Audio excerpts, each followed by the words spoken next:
नमस्कार विद्यार्थी मित्रांनो. बघा लक्ष द्या. आपला 8 स्टँडर्डचा जो पोल्युशन चॅप्टर आहे तो अनकम्प्लीट होता. तो आज आपण कम्प्लीट करूया. थोडासा पार्ट राहिलेला आहे. बघा आपण कंटिन्यू चॅप्टर वाईज जेवढे काही टॉपिक असतील तेवढे पूर्ण सिरियल प्रमाणे लेक्चर वाईज आपण घेणार आहोत.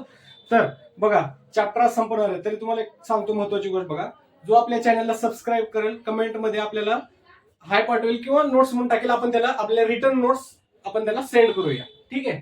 बघा ज्याला गरज आहे खरंच त्याने आपल्याला चॅनलला सबस्क्राईब करायचं आणि आपल्या कमेंटमध्ये हाय किंवा नोट्स म्हणून टाकायचं. आपण त्याला आपल्या रिटर्न नोट्स आपण पूर्णपणे देऊया आणि पूर्णपणे एकदम डिस्क्रिप्ट आणि फुल्ली डिस्क्रिप्शन किंवा टॉपिक वाईज आपण पूर्ण कम्प्लीट करणार. काही गडबड नाही, काही नाही. फक्त लेक्चर कंटिन्यू करत चला. आज बघा उद्या बघा पण कम्प्लीट करा म्हणजे जेणेकरून तुम्हाला लक्षात येईल. ठीक आहे. बघा पोल्युशनचा चॅप्टरचा शेवटचा टॉपिक राहिला होता आपला अगोदर. याच्या पहिले आपलं वॉटर पोल्युशन झालं. वॉटर पोल्युशनची डेफिनेशन काय होती बघा. When water become unclean and toxic due to mixing of natural and artificial polluting substances.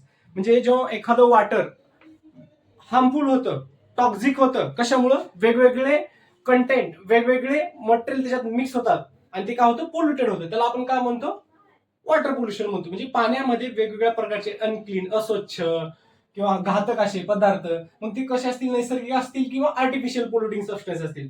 Wien water become toxic and harmful due to mixing of natural artificial substances known as water pollution. ठीक आहे.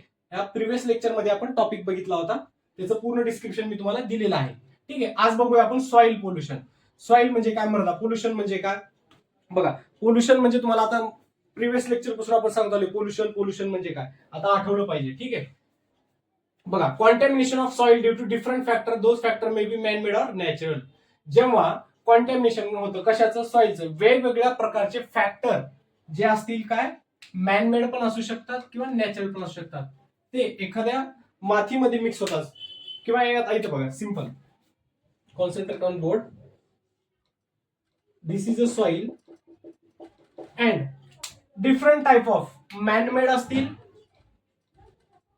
किंवा Naturals असतील.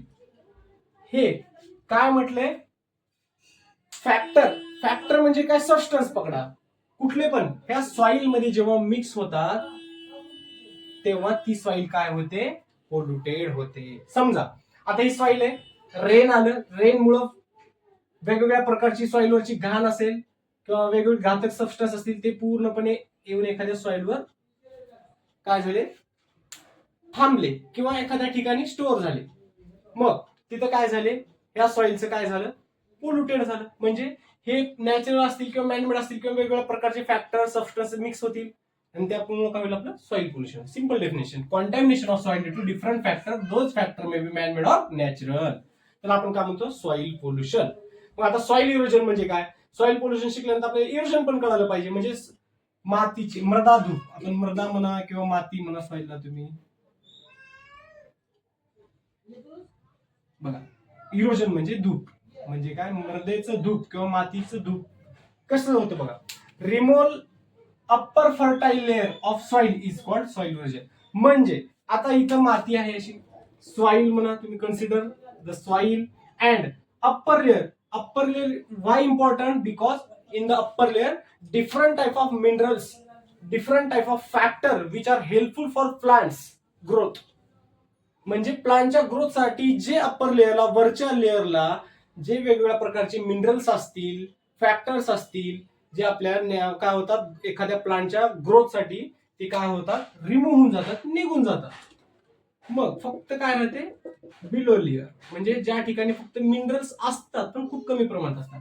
मग त्या प्रक्रियेला आपण काय म्हणतो सॉइल इरोजन. धूप होणे, धूप कशामुळे होते उन्हामुळे होते वाऱ्यामुळे होते.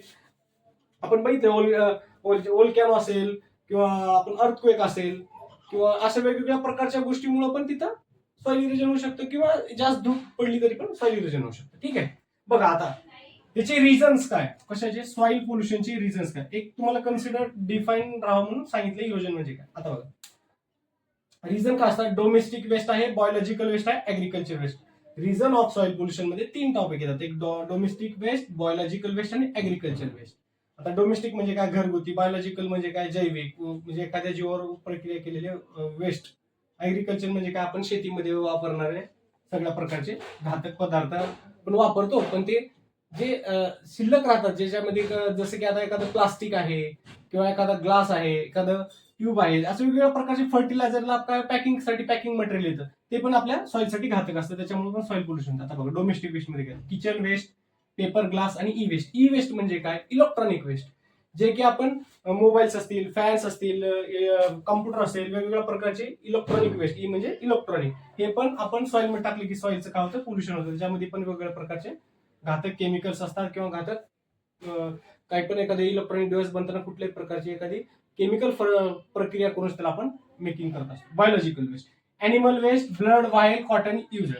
बघा आता बायोलॉजिकल मध्ये काय, एखाद्या अॅनिमलचं वेस्ट असू शकतं, ब्लड असू शकतं, ब्लड वाईल, कॉटन युजर म्हणजे रक्त एखादं साफ करण्यासाठी एखाद्या अॅनिमलचं कटिंग झालं, सर्जरी झाली, त्याच्यासाठी युज केलेलं कॉटन, त्यासाठी वापरलेलं स्टराईल इक्विपमेंट असेल, कॉटन असेल, हे सगळं कशामध्ये येतं, biological waste.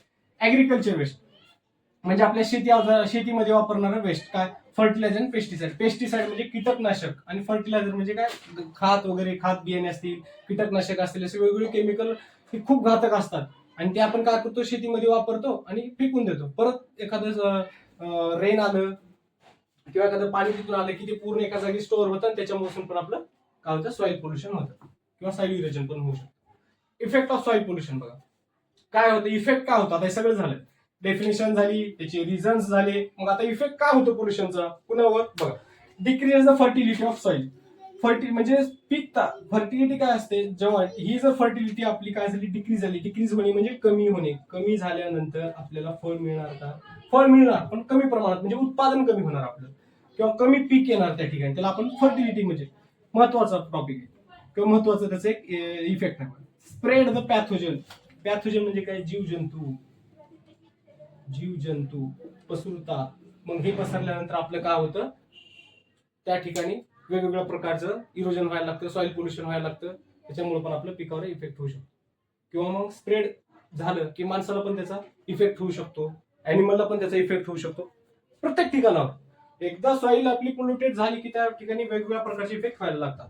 Effect on agriculture. ऍग्रिकल्चरला तर 100% आपल्याला त्याचा इफेक्ट होतो, म्हणून त्यांना म्हटलं इफेक्ट ऑन ऍग्रिकल्चर, शेतीवर पण त्याचा इफेक्ट होतो. बघा झाला हा चॅप्टर इथे एंड झाला. शेवटचा टॉपिक आहे आपला पोल्युशन प्रिव्हेन्शन अँड कंट्रोल. म्हणजे काय, 3 ऍक्ट आहेत. ऍक्ट म्हणजे काय असतं की बाबा एखादं पोल्युशन होत आहे, एखादं इरोजन होत आहे, एखादं कुठल्या पण ठिकाणी एखादं निसर्गामध्ये कुठली तरी गोष्ट घडत आहे किंवा खूप मोठ्या प्रमाणात त्याचा इफेक्ट होत आहे, त्यासाठी काय करतं, आपलं एक ऍक्ट लागू करतो. ऍक्ट लागू केल्यानंतर त्याला आपण काय करतो, त्या ऍक्टनुसार आपण त्याचं काय करतो, प्रिव्हेन्शन करणे म्हणजे काय, प्रतिबंध करणे, त्याच्यावर काय करणे, बंधन आणणे. आता बघा water pollution and prevention act काय 1974 मध्ये झाला. हे लक्षात, फक्त 3 ऍक्ट एवढं लक्षात ठेवा. वन आन्सर तुम्हाला विचारू शकते एकदा फिल इन द ब्लँक्स मध्ये. Air pollution and prevention act 1981, environmental protection act 1986. 74 ला हा वॉटर पोल्युशन आलं आणि 1981 मध्ये एअर पोल्युशन आलं आणि एन्व्हायरमेंटल प्रोटेक्शन 1986 मध्ये आलं. हे 3 ऍक्ट आहे. 1 मार्क्सला एखादं फिल इन द ब्लँक्स मध्ये विचारू शकतं. फक्त सध्या एवढं डिटेल मध्ये काही तुम्हाला सांगणार नाही, एक तुम्हाला माहिती राहावं हे ऍक्ट काय आहेत, त्यांचे प्रिव्हेन्शन काय आहेत, पूर्ण डिटेल मध्ये हेच असतं. फक्त ऍक्ट आहे त्याचा इसवी लक्षात ठेवा. ठीक आहे, हा चॅप्टर आपल्या इथे संपलेला आहे. 8th स्टँडर्डचा हा पोल्युशन चॅप्टर खूप इम्पॉर्टंट चॅप्टर आहे आणि खूप डेफिनेशन पण आहे त्याच्यात. ह्याच्यात खूप म्हणजे एक्झाम मध्ये 100% याच्यावर 4 मार्क 3 मार्काला 2 डेफिनेशन फिक्स असतात किंवा एखादं फिल इन द ब्लँक्स मध्ये किंवा 2 मार्कामध्ये रिझन विचारू शकतं, कंट्रोल प्रिव्हेन्शन विचारू शकतं, असे वेगवेगळे याच्यात क्वेश्चन जनरेट होऊ शकतात. ठीक आहे, हा चॅप्टर आपला इथे एंड झालेला आहे. बाकीचा नेक्स्ट चॅप्टर आहे आपण पुढच्या लेक्चरमध्ये कंटिन्यू करू. ज्यांना कोणाला याच्यात नोट्स पाहिजे असतील त्यांनी आपल्या चॅनलला सबस्क्राईब करा, कमेंटमध्ये हाय किंवा नोट्स पाठवा, आपण त्याला रिटर्न नोट्स आपण सेंड करूया. ठीक आहे, धन्यवाद, भेटूया नेक्स्ट लेक्चरला.